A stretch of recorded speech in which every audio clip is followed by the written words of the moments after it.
नमस्ते दोस्तों हो, मैं हूं देवीदास और आज मैं आपके लिए वीडियो लाया हूं इनकम टैक्स ई फाइलिंग 2020 और 21 का किस तरह से अपने मोबाइल से हम सैलरीड पर्सन कर सकते हैं। रेलवे कर्मचारी हो चाहे और भी अदर पर्सन हो जो सैलरीड पर्सन है, किस तरह से हम इसको अपने मोबाइल से ही हम भर सकते हैं।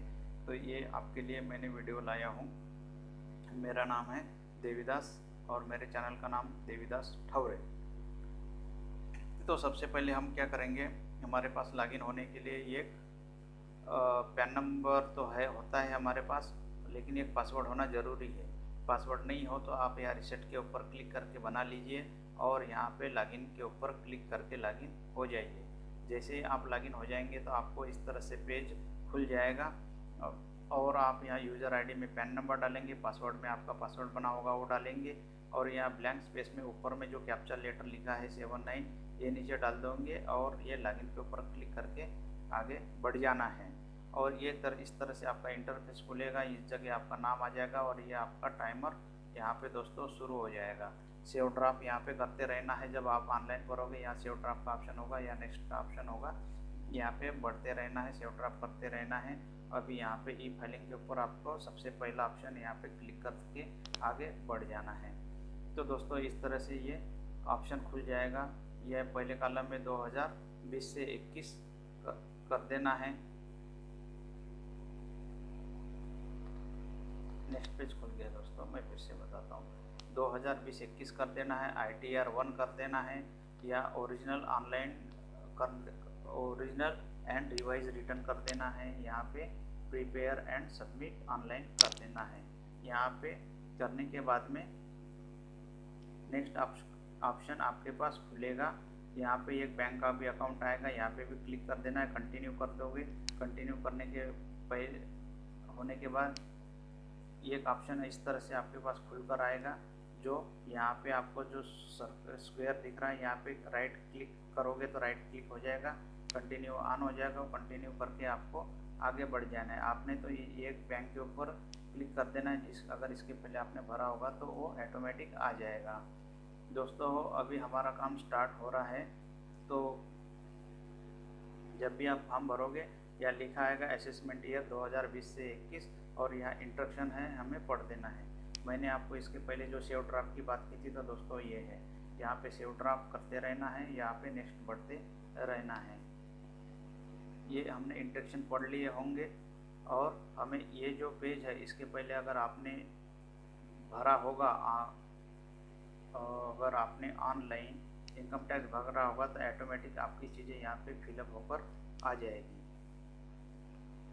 अगर आपने भरा हो तो नहीं होगा तो आपको कुछ चीज़ें यहाँ पे भरनी पड़ेगी। अगर यहाँ पे आपको अगर कुछ चेंज करना है, मोबाइल नंबर वगैरह एड्रेस चेंज करना है तो आप यहाँ से कर सकते हो। इस पेज में इतना ही। नेक्स्ट पेज में हम जाएंगे, उसी के नीचे हम क्या करेंगे, यहाँ पे अदर्स लिखा हुआ है, ये नेचर ऑफ एम्प्लॉयर लिखा हुआ है। यहाँ पे आप जो सैलरीड पर्सन है, रेलवे एम्प्लॉय है, यहाँ पे सेंट्रल गवर्नमेंट कर देंगे। अदर भी सैलरीड पर्सन है वो भी सेंट्रल गवर्नमेंट कर देंगे। यहाँ पे 139(1) ये ऑन बिफोर ड्यू डेट लिखा हुआ है, ये कर देंगे। बिफोर ड्यू डेट के पहले हम फाइल कर रहे हैं और यहाँ पे नो कर देंगे। नो इसलिए यहाँ पे ये नो, ये सर नो करना जरूरी है दोस्तों हो। यहाँ पे लिखा है 1 करोड़ के ऊपर आपने कुछ किया, खर्चा किया है, या लिखा हुआ है डिपॉजिट की अमाउंट लिखी हुई है। 2 लाख के ऊपर आपने जो फॉरेन कंट्री के ऊपर खर्चा किया है, गए हो तो इलेक्ट्रिसिटी के ऊपर 1 लाख का खर्चा किया है। अधिकतर हमारे सैलरीड पर्सन के लिए ये कुछ चीज़ें नहीं होती है, इसलिए यहाँ पे हमें 3 ही चीज़ें, यहाँ पे एक सेंट्रल, यहाँ पे फिर से मैं बता रहा हूँ, यहाँ पे सेंट्रल गवर्नमेंट, यहाँ पे बिफोर ड्यू डेट और यहाँ पे नो, 3 चीज़ें लिखकर आगे बढ़ जाना है। अब हम आ गए मेन पेज पर, जो कंपटीशन की जो डिटेल आती है। यहाँ पे हर चीज़ आपको ऑटोफिल मिलेगी, ऑटोफिल मिलेगी। बस हमें 2 से 3 चीज़ें यहाँ पे डालनी है, बाकी ऑटोफिल आपको आ जाएगी। यहाँ पे ऑटोफिल आपको चीज़ें आ जाएगी। यहाँ पे आपको कुछ नहीं करना है, एज इट इज रहने देना है। हमारे फॉर्म 16 में देखना दोस्तों, आप बच्चे स्कूल जाते होंगे, जिनके बच्चे, इसके लिए 1200 रुपये की छूट मिलती है, किसी को 2 बच्चे पर 2400 रुपये की मिलती है। तो यहाँ पे आपको जो लागू होता है वो कर देना है, नहीं है तो एनी अदर करके आपके फॉर्म 16 में 1200 लिखा होगा या 2400 लिखा होगा, नहीं होगा तो कोई बात नहीं, जिनके फॉर्म में है वो या 1200 लिख दे या 2400 भी लिख दे और नेक्स्ट आगे बढ़े।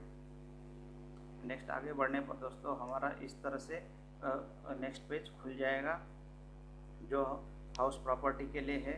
हम इसी के ऊपर चर्चा करेंगे। अधिकतर हम इसको सेल्फ ऑक्यूपाइड रहने देंगे।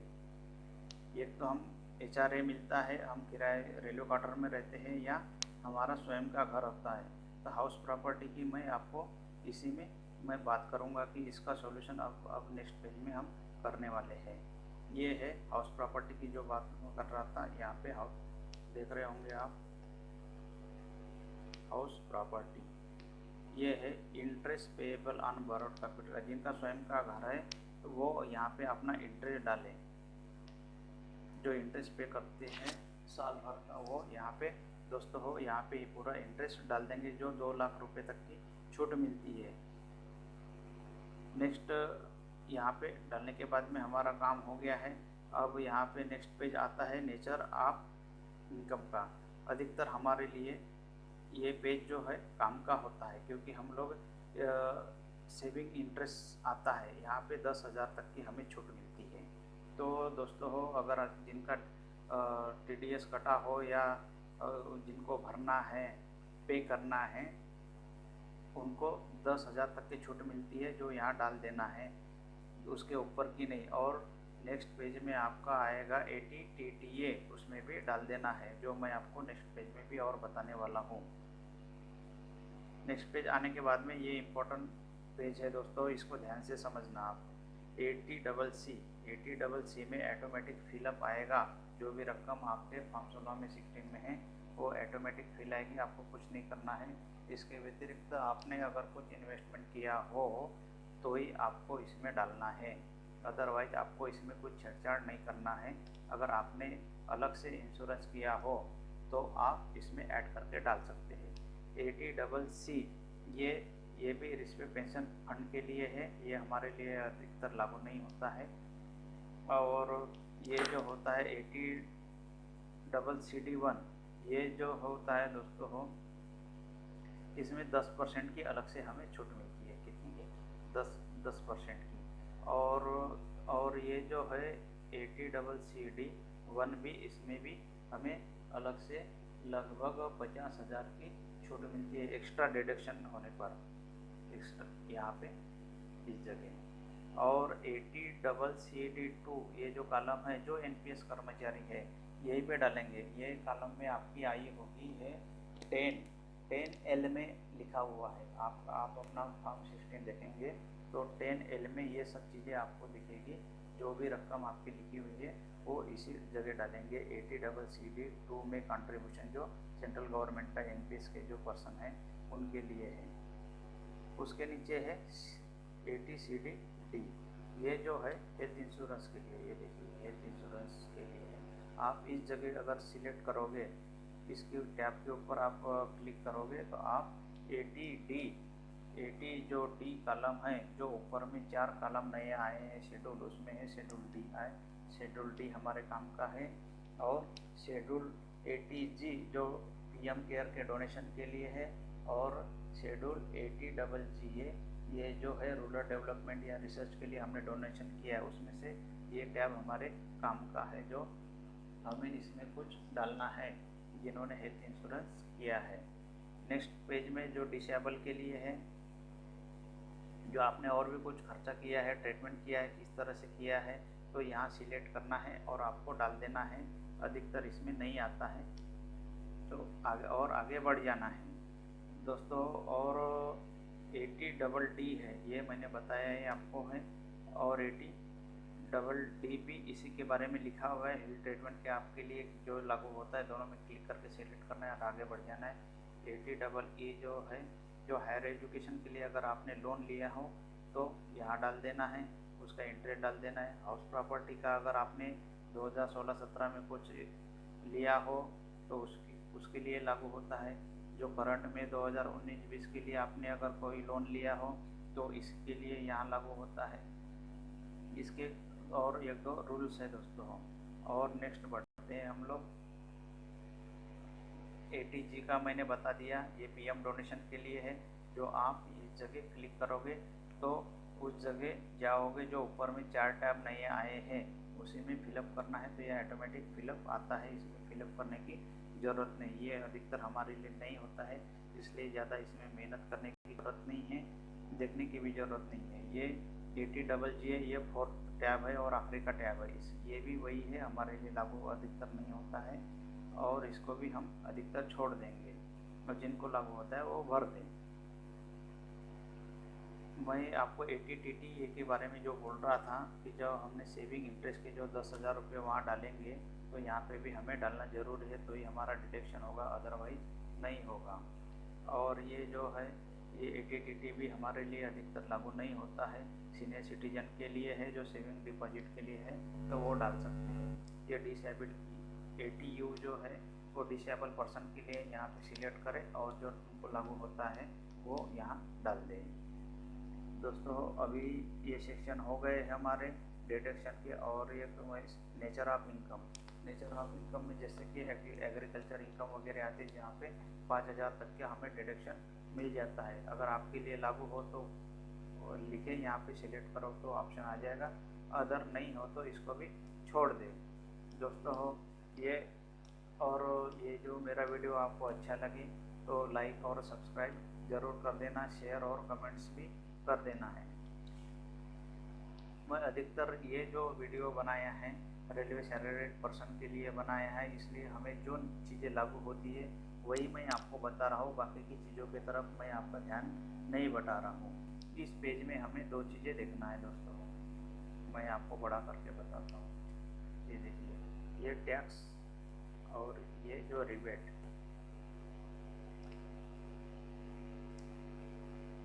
ये देखो मैं आपको फिर से बताता हूँ। ये 2 चीज़ें क्या है इसमें, tax payable on total income और रिबेट। आपके फॉर्म 16 में देखना दोस्तों, ये 13 और 14 का कॉलम है। यहाँ पे आपको गवर्नमेंट ने कितना टैक्स लगाया और उसके ऊपर आपको कितनी छूट मिली। अधिकतर मामलों में जितना हमें टैक्स लगाया है गवर्नमेंट ने उतनी ही छूट दे दी, इसलिए हमारा टैक्स 0 हो गया है। इसी के ऊपर आपको पता चलेगा कि आपका टैक्स कितना बना है और कितना रिबेट मिला है। तो ये भी आप दोस्तों टैब समझ गए होंगे। अभी हम बढ़ते हैं नेक्स्ट टैब की ओर। हमेशा हमें एक चीज़ ध्यान में मैं बार बार बताता हूँ, सेव और ड्राफ्ट जरूर करते रहना है और नेक्स्ट बढ़ना है। प्रीव्यू सबमिट का अभी हमारा काम नहीं है, तो इसके लिए हम इतना ध्यान नहीं देंगे, लास्ट में उसका काम है। टैक्स डिटेल में दोस्तों, टैक्स डिटेल में क्या आता है, हमारा टैक्स डिटेल, हमारा कितना टैक्स आया है, कितना डिडक्ट हुआ, ये चीज़ें आती है। ये भी हमें लास्ट में पता चल जाएगी। अभी इसमें हमें कुछ करना नहीं है, इसलिए इतना ज़्यादा फोकस भी करना नहीं है। और इस टैब के ऊपर हमें ज़्यादा फोकस करना है दोस्तों। ये जो है मैं बड़ा करके आपको बता देता हूँ। ये देखिए, टैक्स पेड एंड वेरिफिकेशन, ये लिखा हुआ, फिर से मैं बताता हूँ आपको। टैक्स पेड एंड वेरिफिकेशन, यहाँ पे क्या है, ये देखिए आपको ये 3 चीज़ें देखने को मिलेगी। रिफंड भी है, अमाउंट पेएबल, टोटल टैक्स है, आपको कितना टैक्स आया है, आपको कितना पे करना है और आपको कितना रिफंड मिलेगा। अगर आपके ऊपर टैक्स आया है तो यहाँ पे ई पे करके आ जाएगा, तो यहाँ पे आपको ई करके पहले पेड कर देना है, बाद में आपका टैक्स भर देना है। दोस्तों यहाँ पे आपका अकाउंट नंबर आ जाएगा, जो जिसमें आप रिफंड चाहते हो उसके रिफंड के लिए यहाँ पे आपको क्लिक कर देना है और आपको आगे बढ़ देना है। शेड्यूल डी की जो मैं बात कर रहा था हेल्थ इंश्योरेंस की, मैं 2-3 चीज़ें मैं बता देता हूँ फिर से डबल। यहाँ पे अधिकतर आपकी फैमिली का इंश्योरेंस सीनियर सिटीजन के साथ है क्या, ऐसा पूछा है उन्होंने। यस आर नो, अधिकतर मामलों में नो होगा तो यहाँ नो कर देना, छोड़ना नहीं है, यस आर नो करना है। और यहाँ आपका जो भी हेल्थ इंश्योरेंस है यहाँ पे लिख देना है।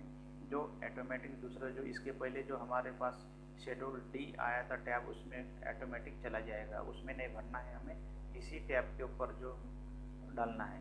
और ये सीनियर सिटीजन का और एक टैब है, ये भी हमें लागू होता है तो यहाँ भरना है, अदरवाइज हमें नो कर देना है। ये 2 जगह यस आर नो कर देना है, आगे बढ़ना है। मैंने जो 4 टैब बताए थे तो ये है दोस्तों। अधिकतर हमें ये एक ही टैब काम का है, बाकी तीन टैब जो है काम के नहीं है। शेड्यूल DI जो है अप्रैल से जुलाई के बीच में जिन्होंने इन्वेस्टमेंट किया है उनके लिए है। शेड्यूल ATG है जो PM डोनेशन के लिए, PM केयर डोनेशन के लिए। और शेड्यूल ATGG जो है लास्ट वाला टैब है, रूरल डेवलपमेंट या रिसर्च के लिए है। ये हमारे काम के नहीं है, अधिकतर यही काम के है रेलवे पर्सन के लिए मैं बता रहा हूँ। तो ये ज़रूर समझ लिए होंगे दोस्तों। आपके यहाँ पे नो कर देना है, यहाँ पे भी नो कर देना है। हेल्थ इंश्योरेंस की होगी तो यहाँ पे डाल देना है जो आपको 80D का जो टैब है इसके पहले गया है उसमें ऑटोमेटिक फिल हो जाएगा और आगे बढ़ जाना है। और भी इसमें कुछ चीज़ें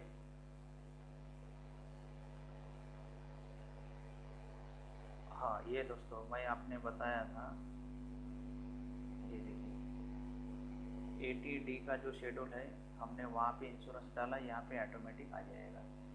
ये टैब है वो वाला मैं आपको बता रहा था। तो दोस्तों मैंने ये भी टैब आपको समझा दिया है। लगभग मैं सारे टैब कवर कर रहा हूँ जो हमारे लिए अधिकतर लागू होते हैं, और जो लागू नहीं होते उनको इतना केयर नहीं करना है, और जो लागू होते हैं उन्हीं पर हमारा फोकस करना है। तो ये टैब फिर से आ गया है रिफंड का। टैक्स एंड पेड वेरिफिकेशन में आ जाएगा। इसी में हमारा रिफंड कितना बना या नहीं बना या जीरो बना या हमें पेड करना है, ये सब पता चल जाएगा। यहाँ पे फिर से मैं बता रहा हूँ, क्लिक कर देना है और आगे बढ़ जाना है। उसी जगह हमारा रिफ़ंड आ जाएगा। वहाँ क्लिक नहीं करोगे तो रिफ़ंड नहीं आएगा, क्लिक करना ज़रूरी है। तो दोस्तों अभी हम लगभग आखिरी के पेज पर आ गए हैं। तो यहाँ पे देखो, इस पेज के ऊपर यहाँ पे हमें सेल्फ डाल देना है, इस जगह डेट डाल देना है, इस जगह प्लेस डाल देना है जिस जगह से हम फॉर्म भर रहे हैं। और ये टैब भरना बहुत ज़रूरी है दोस्तों।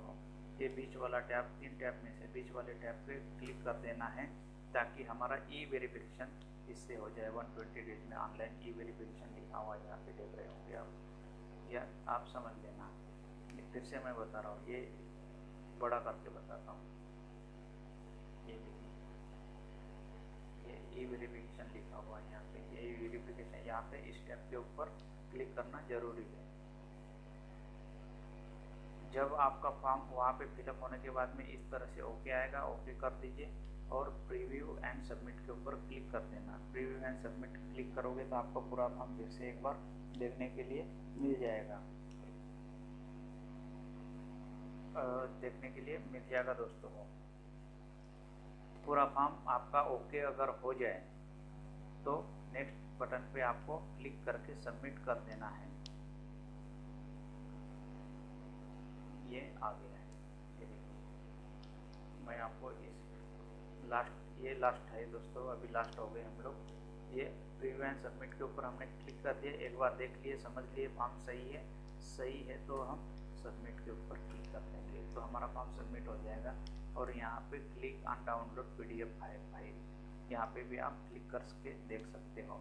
अभी अगर आपको कुछ गलत कुछ छूटा है, आपको लगता है कुछ छूटा है, फिर से एडिट करना है तो आप इस जगह एडिट पर जाकर भी आप क्लिक करके फिर से आप फॉर्म को भर सकते हो। अभी दोस्तों हमारा फॉर्म पूरी तरह से फिलअप हो गया है।